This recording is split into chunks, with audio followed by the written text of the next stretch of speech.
तेरे द्वारे पे आए बाबा,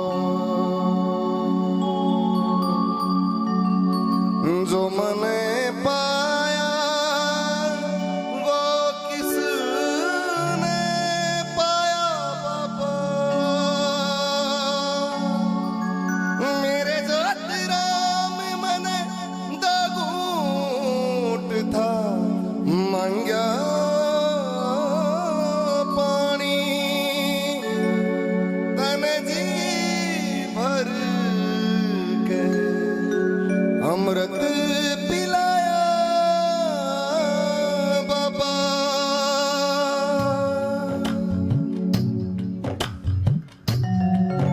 आ जाइए, जितने भी सेवक बाहर गए हैं आओ बाबा के दरबार में बैठो, बाबा का भजन करेंगे। मेरे घर में तेरा बाबा यूं आना भी जरूरी था, मेरे घर में तेरा बाबा आना भी जरूरी था, जो रिश्ता तेरा मेरा से निभाना भी जरूरी था, तो रिश्ता तेरा मेरा से निभाना भी जरूरी था। तू मेरा से मैं तेरा सूं, तू कोन्या दूर मेरे ते खाना भी जरूरी था, बताना भी जरूरी था। मेरे घर में तेरा बाबा नुआना भी जरूरी था। आ जाइए बाबा के दरबार में बैठे।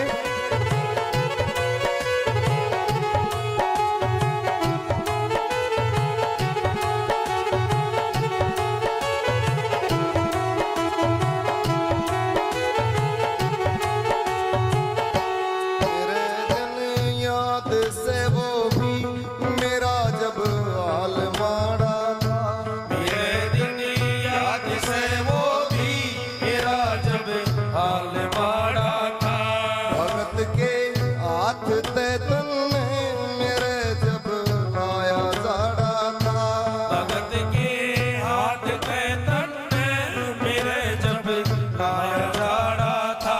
मैं दिन वो भूल ना सकता तने जब हाथ टेक्या था, मेरे महसूस होगी थी मने सुपना में देखा था, बना था एक रिश्ता भक्ति और भगवान का बाबा, जो रिश्ता और आके न्यू बढ़ाना भी जरूरी था, जो रिश्ता हो रहा कहनो बढ़ाना भी जरूरी था। मेरे घर में तेरा बाबा नुआना भी जरूरी था।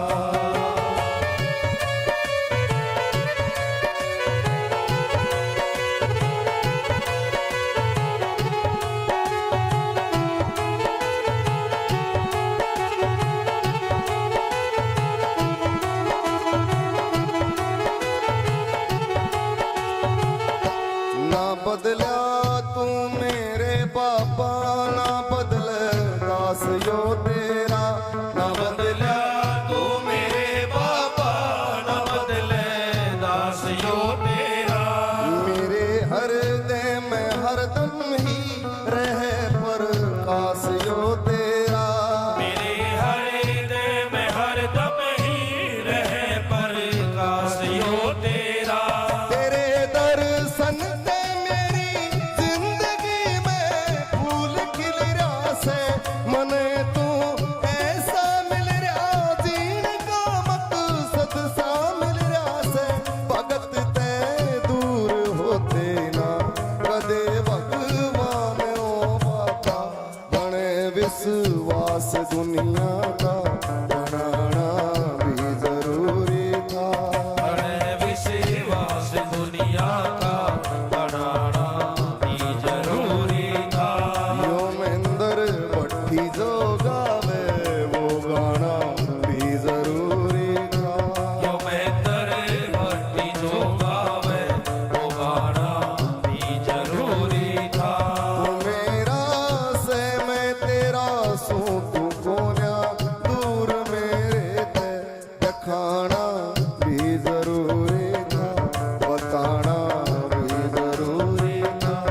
कह दो जय बाबा की।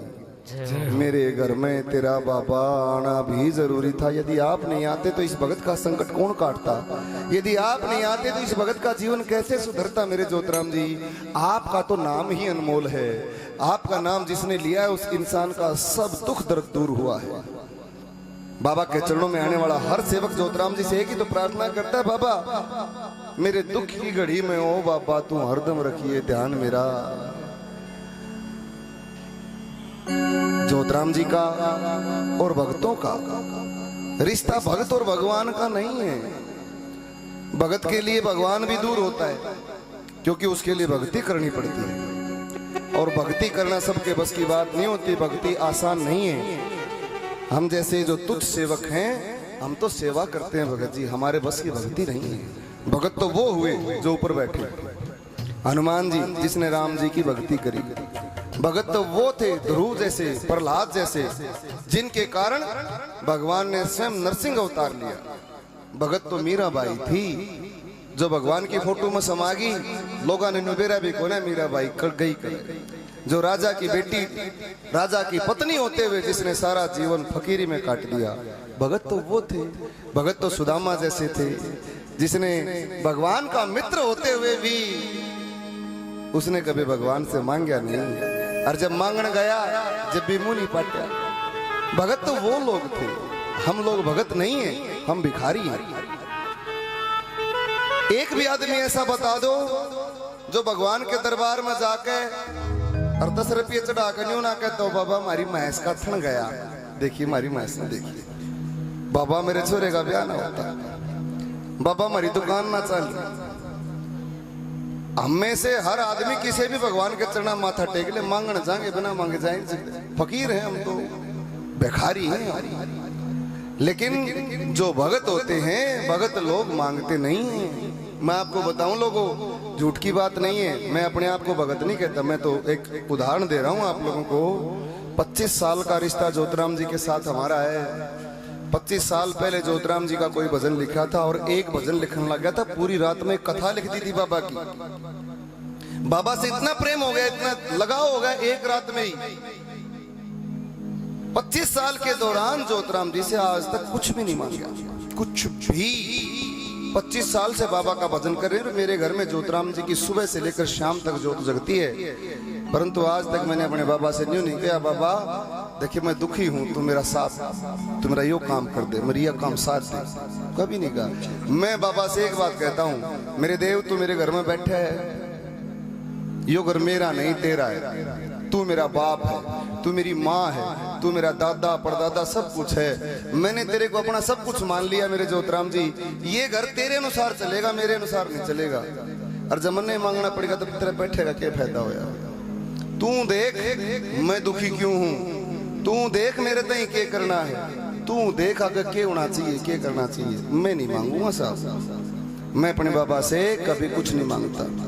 हाँ, जिंदगी में एक बार मांगा भाइयों बहनों, एक बार।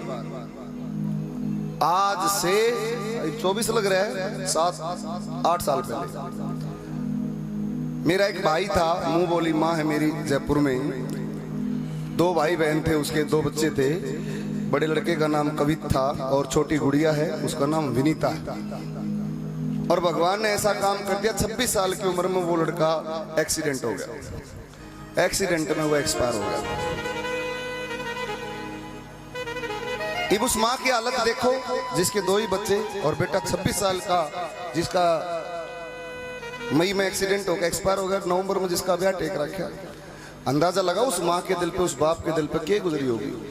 और उस माँ ने 2007 में एक बार जीतपुरा में मैं जागरण कर रहा था, तो नीचे उतर कर बोले बोले अरे बेटा तो मैंने अपने बेटे दिशा ला गए। उस दिन मेरे को उसने धर्म का बेटा बना लिया, मैंने वह धर्म की माँ बना ली। ये परमात्मा है ज्योतिराम जी, जो रिश्ते बनाने वाला है, हम लोगों को ऐसे रास्ता दिखाने वाला ये देवता है। इस देवता के चमत्कार बता रहा हूँ आप लोगों को। आप बाबा के दरबार में कुछ लोग बैठे हो, ज्योतिराम जी क्या चीज है वास्तव में। अब 2016 मई का महीना 18 तारीख, और वो लड़का एक्सीडेंट में एक्सपायर हो गया। अब उस माँ की हालत खराब। और मेरे साथ ज्योतिराम जी ने देखो चमत्कार किया। ज्योतिराम जी कैसे चमत्कार करते हैं। 2014 में मेरी शादी हुई, मेरी मिसेज के 4 मिसकैरेज हुए, बच्चे हो ही नहीं पा रहे थे। अब हमें नहीं पता इस बात का कि ये क्यों हो रहा है, लेकिन उसको तो सब पता है ना, उसको सारी बातों का पता होता है। और हमारे अंदर गलती यही रहती है कि जैसे ही हमारे साथ कुछ गलत होता है हम भगवान को दोष देना शुरू कर देते हैं। तू क्या करेगा, हमने तेरा इतना अरदास ला ली, हम तेरे रोज दीवाला हुआ, तू महाराज न्यू नहीं करता, तू महाराज न्यू नहीं करता। मैंने कभी दोष नहीं दिया ज्योतिराम जी को, बाबा ये मेरे भाग्य का खेल है सारा, तू मेरे घर में बैठा रहा, बस इतना ही बहुत है, तू संभाले जा। जो कुछ भी सुख और दुख की घड़ी में तू मेरा साथ दिए, मेरी दुख की घड़ी में ओ बाबा तू हरदम रखिए ध्यान मेरा, मेरा कोई नहीं से दुनिया में बस तू ऐसे भगवान मेरा, मेरे ज्योतिराम बाबा मेरा हाथ मत छोड़िए, हाथ मत छोड़िए, तू मेरा साथ मत छोड़िए। सिर्फ ये कहता हूं अपने बाबा से। अब 2016 में एक्सपायर हुआ, मैंने अपने बाबा से प्रार्थना करी। मेरी माँ की हालत बहुत खराब थी, मैं देख नहीं पा रहा था। मैंने अपने बाबा से प्रार्थना करी, मेरे ज्योतिराम जी यदि मैंने तेरी सच्चे मन से सेवा करी है, सच्चे मन से तेरा भजन करा है, तो बाबा आज मैं अपने लिए नहीं मांग रहा हूं, मैं मेरी माँ के लिए मांग रहा हूं। मेरा जो भाई गया है उसने उल्टा ला के दे दिया। देखो मैंने क्या मांग लिया ज्योतिराम जी से। गया आदमी कोई आया है, ये बहुत मुश्किल से कभी कभार होता है। मैंने ज्योतिराम जी से वो मांग लिया जो ज्योतिराम जी, क्या कोई भी देवी देवता देने के लिए जो जिसको जोर लगाना पड़ेगा। एक समय था जब द्वापर युग में भगवान श्री कृष्ण जी धरती पर आए थे, उसमें जो उनके गुरु महाराज थे संदीपनी ऋषि, उनका बेटा कदे समुद्र में डूब कर मर गया था। और जिस टाइम पे भगवान श्री कृष्ण की विद्या पूरी हुई तो वो गुरु दक्षिणा देने लगे। तो संदीपनी ऋषि की जो पत्नी थी वो कहने लगी, बेटा तू हमारे को गुरु दक्षिणा नहीं दे सकता। क्यों माँ, क्यों नहीं दे सकता? कि जो मैं मांगूंगी वो तो दे ही नहीं सकता। कि बोला माँ मांग के तो देख। बोला मेरा बेटा समुद्र में डूब कर मर गया था, आज तो उल्टा नहीं आया, मैंने लिया के दे देता गुरु दक्षिणा देने वाला। और उस समय श्री कृष्ण भगवान को भी वो बच्चा लाने के लिए कई महीने लग गए थे। पहले समुद्र में गए, समुद्र में जाकर समुद्र से पूछा, समुद्र ने बताया कि उसने तो राक्षस खा गया। उस राक्षस के दौरे गया, उस राक्षस की हड्डी पकड़ी, उस राक्षस ने बताया कि भाई ये हड्डी पड़ी उसकी, ये हड्डी जोड़ ले। वो उसने हड्डी जोड़ ली। बोले फिर इनमें प्राण कैसे डालेंगे? बोले ऊपर जाओ, उसकी आत्मा तो यमराज के पास है। अब कृष्ण भगवान यमराज जी के पास गए, यमराज का टिटवा पकड़ कर उससे वो आत्मा ली। और उसके बाद देखो कितना बड़ा कार्य है ये, बहुत दुष्कर कार्य है। स्वयं परमात्मा को इतना बड़ा काम करना पड़ा उसका बेटा वापस लाने के लिए। अब मैंने ज्योतिराम जी से ये मांग लिया, आप अंदाजा लगाओ। लेकिन लोगों ये मत सोचना कि ना मिला, मेरे को मिला। मैंने बाबा से कहा कि बाबा मेरा वो है भाई लाके दे, यदि तू वो दे सकता है तो मैं तेने न्यू मानू, तू ज्योतिराम है इस धरती पे, नहीं तो तू सही कौन है। आप देखो उस बच्चे का नाम था कवित्व। उसकी डेट ऑफ बर्थ थी 25 नवंबर, शनिवार के दिन पैदा हुआ। और पैदा होने का समय सुबह 9:51। ध्यान से सुनना मेरी बात, मैं ये क्यों बता रहा हूं, नहीं तो बालक तो सबको है, किसके ना होते। मैं भी कह देता मेरा भाई आ गया, पर विश्वास क्यों कर दिलावा लोगों का कि भाई हाँ ज्योतिराम जी ने वो ये दे दिया लेके, कैसे विश्वास दिलाएंगे? ज्योतिराम जी ने प्रमाण के साथ दिया। 24 नवंबर 2017 की बात है, शुक्रवार का दिन था, हमारा प्रोग्राम था अलीगढ़ का। तो अलीगढ़ जाने के लिए हमारे पास उस दिन कोई गाड़ी नहीं थी। हमने बड़ी मुश्किल से कोई गाड़ी अरेंज करने की कोशिश करी पर नहीं हो पाई। आखिर में क्या हुआ, सांझ का 6 बज गए।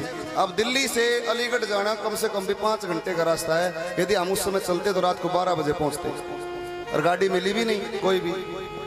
हार के मैंने सोचा मान ले भाई अगले दौर फोन कर दे। मैंने फोन करने लग गया, मैंने हाथ में फोन लिया, इतनी देर में अगले का फोन आ गया। वो बोले जी हमारा तो गोली चल गई, हमारा प्रोग्राम कैंसिल हो गया। प्रेम से कह दो जय बाबा की। कहानी बताऊंगा आगे, बड़ा अच्छा लगेगा आपको ज्योतिराम जी की लीला क्या होती है। प्रोग्राम कैंसिल, जो हम चाहते थे वो हो गया। अब मैं दिल्ली में ब्याह रखा हूँ, लवे पड़े है, मैं कराड़े में रहा करूँ, माजरा डबास में ब्याह रखा हूँ, सारा 10-12 किलोमीटर का फर्क है। और डॉक्टर ने मेरी मिसेज की डेट दे रखी बच्चे की 11 दिसंबर, और ये बात है 24 नवंबर की। मैंने सोचा भाई मिसेज को घर पे छोड़ के चला, आज तो माँ बाप से मिलने के लिए चलते हैं, मैं गोहाना चलता हूँ।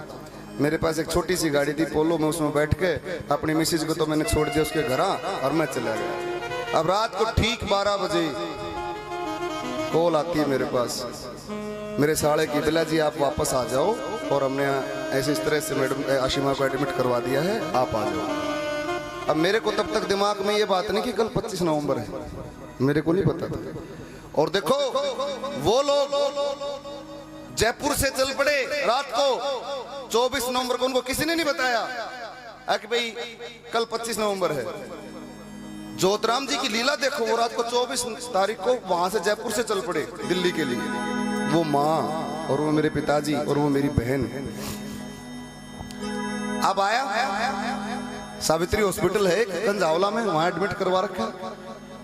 अब भाई रात्रि के 12 से फिर 1 बज गया, 1 से 2 बज गए, 2 से 3 बज गए, 3 से 4 बज गए, 5 बज गए, 6 बज गए, 7 बज गए, डिलीवरी ना हो। हम बोले जी ऑपरेशन कर दो, इतने परेशान क्यों करते हो बच्चों को? तो डॉक्टर बोले नहीं जी नहीं, नॉर्मल होगा बच्चा। अब डॉक्टर ने तो चटकारी चाहिए, डॉक्टर तो ने सोचा कर ऑपरेशन करो, थोड़े और फालतू पैसे बनेंगे। हमने खूब कोशिश कर ली डॉक्टर को समझाने की, जी आप ऑपरेशन कर दो, ये हमारे से कागज ले लो, हमने साइन कर दिए और आप ऑपरेशन करो, फ्री करो काम। पर भाई ज्योतराम जी बैठा था, हाथ पकड़ लिया डॉक्टर का, ऑपरेशन नहीं करने दिया। लोगों 7 बजे, 8 बज गए, 8 से 9 बज गए, 9 से 9 बजकर ठीक 51 मिनट पर मेरा बेटा पैदा हुआ। ताड़ी तो बजा दो मेरे बाबा जी। वही शनिवार का दिन, वही 9:51 का टाइम, वही 25 नवंबर, और मेरे घर में ज्योतराम जी ने मेरा वही भाई ला के दे दिया। 10 बजे डॉक्टर बाहर आया, बोला भाई 9:51 पे आशिमा को बेटा पैदा हुआ है। भाई मैं बैठ गया, मेरे से उठा नहीं गया, मतलब मैं अपने बाबा को याद शुक्र कर करके मैं थक गया। मेरे ज्योतराम जी तेरे जैसा देवर कहाँ होगा। बोला चलो अपने बच्चे भाई से, अपने बेटे से मिल लो। मैं अंदर गया, अंदर उस दिन 7 बच्चे पैदा हुए थे। 5वें बेड पे पता नहीं, चौथे बेड पे वो मेरा बेटा लेटा हुआ, तो मैंने अंदर जाते पहचान लिया जी ये है। बोला जी आपको कैसे पता? मैंने कहा जी बस हमारा रिश्ता है कोई। तो मेरी आंखों से पानी पड़ रहा है। वो मिस डॉक्टर ने कहने लगी, वो जो सिस्टर थी, बोला अरे भाई रोवे क्यों है, छोरी ना हुई छोरा होया है। मैं ले लाडो छोरी के दोपहरी हो, पर ये मेरा बेटा नहीं है, मेरा भाई है, मेरे को बड़ी नसीबों से मिला है, मेरे ज्योतराम जी की कृपा से मिला है। ये मेरे ज्योतराम जी की लीला है लोगों। अब आप बताइए उस देवता पे हम विश्वास क्यों ना करें? करना बनता है ना।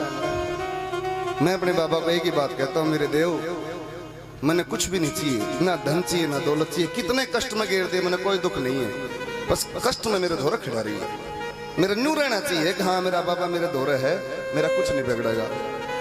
8-8 9 लोगों ने लेके, ये सारे बैठे मारे के सारे, हम सारे भाई 9 लोगों ने लेकर हमारी गाड़ी, अरे नू गई नू ऊपर को जाकर नू आकर पड़ी, एक्सीडेंट हो गया भयंकर वाला। ये मेरा थोड़ा सा उठकट रहा, बाकी किसी का कुछ नहीं बिगड़ा, सब ठीक ठाक।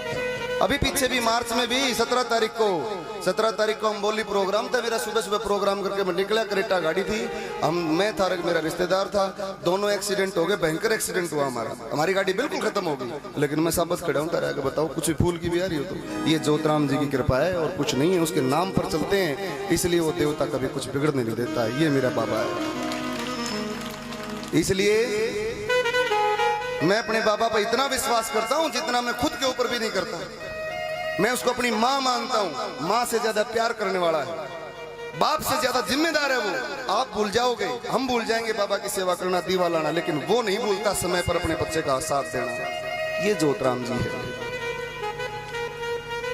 उसका दीवा लाओ तो भाव के साथ लगाया करो। आइए बड़ा भजन, सुंदर भजन सुनाऊंगा, और ये भजन भी बड़े कमाल का एक समय से था जी दीपक भाई, आप अपने आपकी पसंद का भजन है, पर ये भी एक टाइम था, मेरा एक साथी था महारा रिकॉर्डिस्ट, रोहतक से डेली दिल्ली आया करता और रिकॉर्डिंग करके शाम को 6 बजे उसने स्टूडियो बंद कराया, बस में बैठ लिया, प्राइवेट बस में, ये विश्वास करने की बात है बहनों। सुनो, देखो भजन तो सारे अण करे हैं, कोई बड़ी बात नहीं है, गाना भी सारे अण करे हैं, परंतु ज्योतिराम जी के प्रति विश्वास कैसे बने, कुछ ना कुछ सच्ची बात बताएंगे तभी बनेगा। अब वो 6 बजे रोहतक से बैठा प्राइवेट बस में, और जिस बीच में सांपले तो थोड़ा सा आगे चले बस है, उस बस में 2-4 लेडीज जेंट्स और चढ़ गए, भीड़ भड़ाका ज्यादा हो गया, सारे खड़े थे। अचानक उसने ब्रेक मार दिया बस वाले ने, और उस भाई के आगे एक लेडीज खड़ी थी, उसके ऊपर वो पड़ गया गलती से। गलती क्या, भीड़ थी भाई, धक्का लग गया। उस लेडीज ने उसको मार दिया थप्पड़।